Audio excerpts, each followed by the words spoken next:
This is James, the comic book Shifu, and welcome to Read More Comics.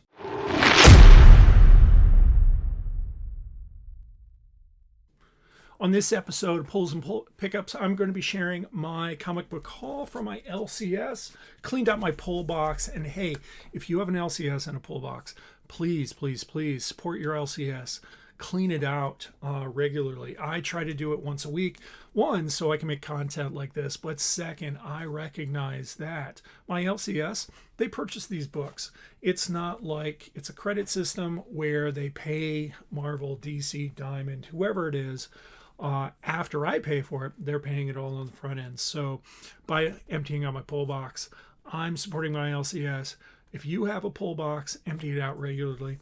Talk to your LCS if there are any issues. They're human beings. They're reasonable people. But please do support this awesome hobby.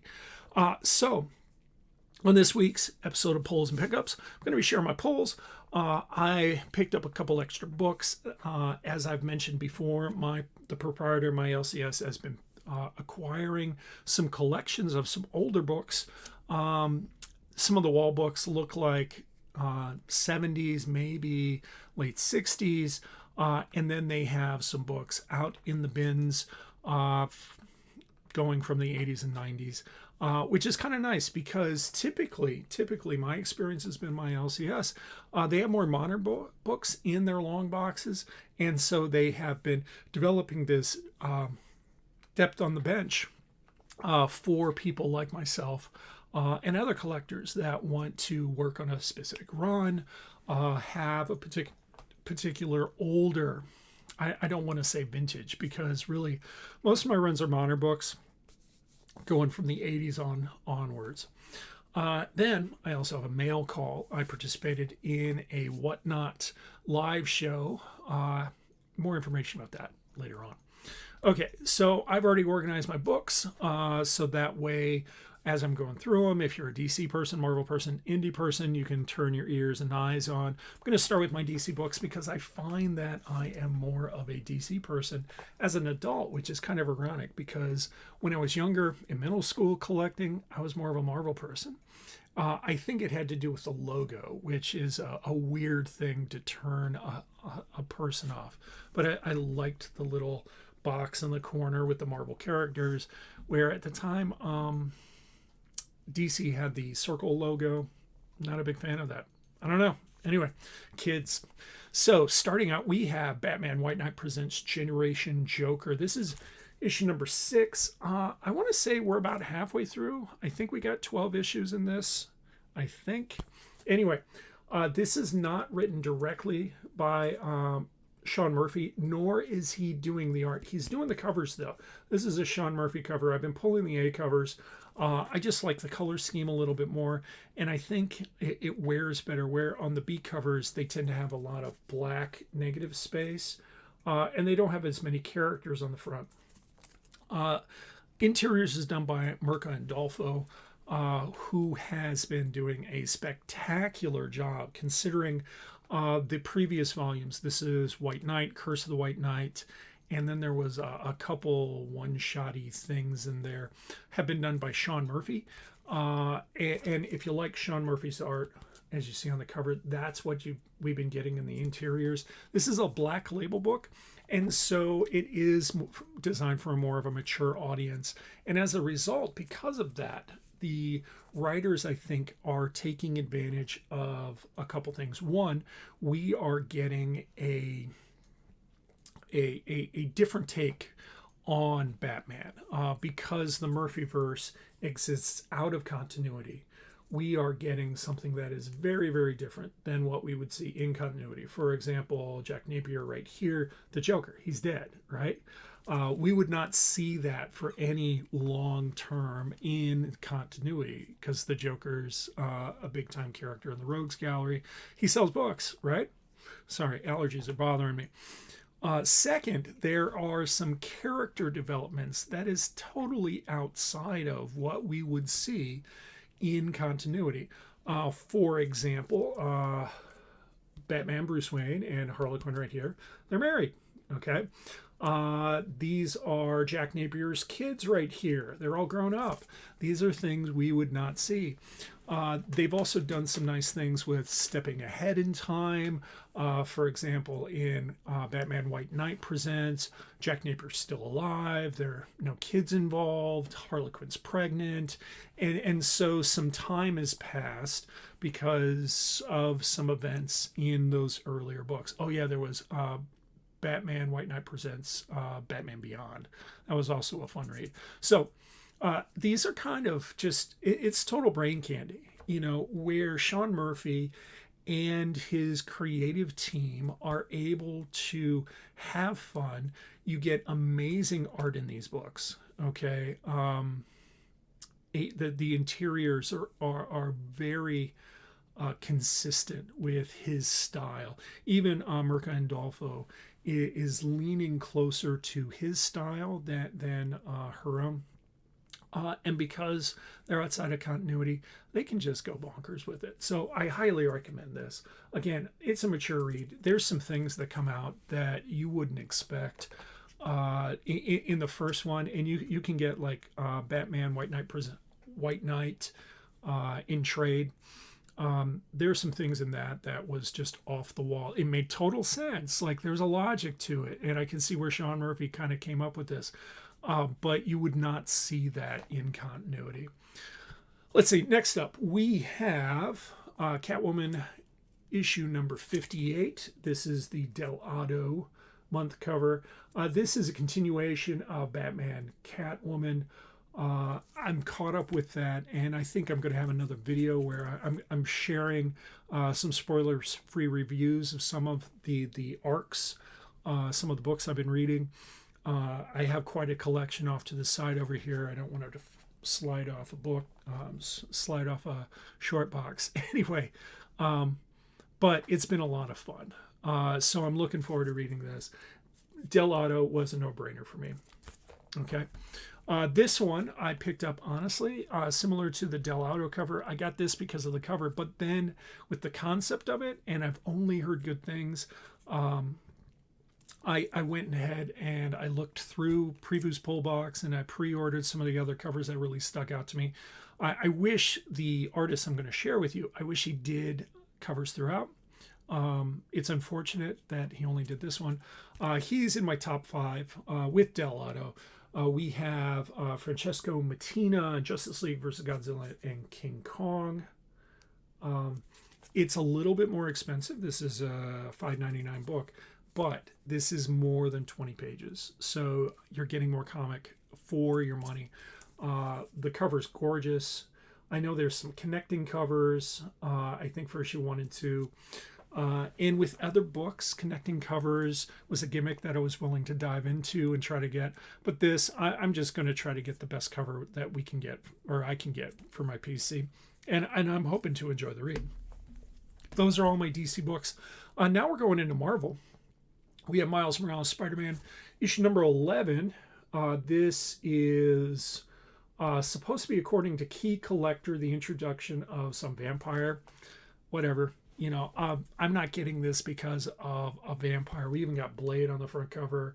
We see Miles Morales here with his wrong side, his Electro sword. I'm not digging it because Blade's in it, though it is timely because it's Halloween, right? This has been, in my opinion, the Ziegler run, and the whole creative team. This is probably the best Miles Morales run I've read so far. I think I have the rest of his books in floppy. I haven't read them like the Bendis the Bendis couple runs, like because he did Ultimate, and then I think he did the first Miles Morales book. I haven't read those yet, but I really dig what Ziegler's doing, and more to come about that in a video coming up where I'm going to review some of the books I've read. It's kind of a jumping on point with issue number 10 if you want to jump in. Okay, a lot of fun in this volume though. This one right here I picked up just for the cover. This is the second print of the Silver Surfer book. We have JTC right here doing another variation of his negative space cover with Thanos. The original negative space was with purple, and I heard that there was some printing issues or shipping issues. I'm not sure what it was, but they decided to reprint it with the kind of cosmic background, and this is gorgeous. I love the purple one, but I think this is even better. So pick that up just for the cover. And my LCS proprietor and I, we've talked about this before. Sometimes, it's worth picking it up just for the cover. I got fantastic art for $3.99, and I'm not going to beat that. This next issue is a Raza cover. Raza is stellar. He did some great work on the last volume of Miles Morales. But I picked up his cover for two reasons. One, it was a Raza cover, so that was a no-brainer. But number two, this is the first appearance of Flea of the Red Hot Chili Peppers, to my knowledge, on a comic book cover. This is Obi-Wan Kenobi, issue number 2. If you watch the Disney Plus series, you know he was in it. He was a thug. But this is his first cover appearance right here. So now I can quit collecting, right? Because I got Flea on a cover right there. Look at that. Raza did a stellar job on this. I think Raza's particular style, which he seems more like kind of a cyberpunky flavor to his art, definitely fits. If you look at the background back here, definitely fits kind of a Star Wars theme. And so I think his art definitely would work with that. I haven't read issue number 1 or issue number 2, but I watched the series, so I know what's going on. And I'm mostly picking this up because what I've realized is one, you can get some cheap minor keys. The first issue was the first appearance of Second Sister, I think it is. Maybe it's Eighth Sister. I don't know. It's one of the sisters. It was one of the Inquisitorius in the Obi-Wan series. And I kind of dig them as bad guys. I think there's a lot of depth there, which really started in Star Wars Rebels. And so I'm going to pull the whole thing. I'll pull the whole series because I have found when I don't, I end up regretting it later. And then I have to go back and hunt them down. And that's a hassle, especially if everybody else gets on the first cover appearance of Flea bandwagon. And we can't find any more of these except inflated on the secondary market. All right. Next, we have Star Wars issue number 39. I got the Clone Wars 15th anniversary cover with Rhoda the Hutt on this. My son and I loved the Clone Wars movie and then the series when he was a kid. And so, again, this was a no-brainer to me. The Star Wars series has been really engaging so far. This is a part of the crossover, the big event with Dark Droids. You don't see the banner because this is the Clone Wars anniversary-ish cover. So anyway, Dark Droids, been a fun read. I'm a couple issues behind. I'll probably clear out my back reading of that as the week goes.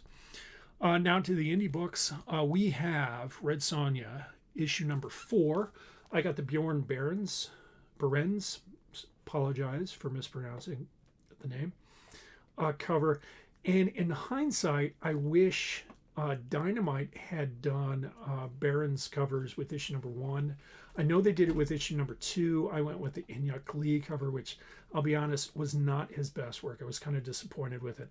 I feel that Red Sonja could be for Barron's what Red Sonja was covers was for Jenny Frischen, where after her run on, I think it was like volume 2 or 3, after her run of covers, it really put her name out there. They were gorgeous covers.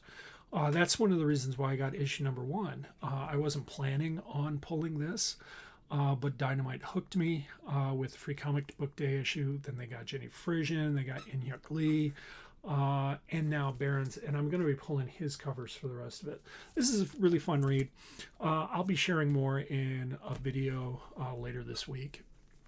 So next, this was an impulse buy, and I don't know if I'm going to be able to get the cover to show. I need to actually take it out of the bag because the glare on the bag will make it difficult to see this. So this is the pen and ink issue by Reeves and Kint. for Berserker issue number 1. You can see it's a much thicker book. It is a little bit more expensive, a couple dollars more, but you get a lot more comic in here. And what this is, let's see, you can, oh, there we go, right there. There's the sweet spot right there. I'm trying to stay out of my lights. Okay, so this is right here. It's all black and white. And beneath it, you get a artist's commentary of the entire issue. Berserker what reinvigorated me for indie books, where while there were a lot of indie books I was reading, they excited me for this book. Keanu Reeves being on it and basically basing a character, like a physical proportions on himself, was stellar. And then the whole concept of someone who's been immortal since the beginning of the Neolithic period, and has gone through life changing things and being involved in conflicts, really engaged me. And part of it is just who I am as a person.